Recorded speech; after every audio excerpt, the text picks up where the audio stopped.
پیارے نبی صلی اللہ علیہ وسلم نے فرمایا جس شخص نے اپنے کسی مسلمان بھائی کی نماز جنازہ ادا کی اس کے نامہ اعمال میں ایک قرات کے برابر نیکیاں لکھی جاتی ہیں۔ اور پھر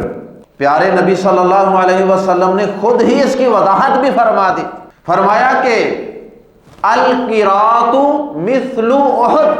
فرمایا کہ یہ ایک قرات، یہ کتنا وزن ہے، یہ کتنی نیکیاں ہیں؟ فرمایا احد پہاڑ جو مدینہ سے نظر آتا تھا، اتنا بڑا پہاڑ، فرمایا یہ قرات ایک احد پہاڑ کے برابر نیکیاں ہیں۔ اور ایک احد پہاڑ تقریباً 6-7 کلومیٹر لمبا ہے،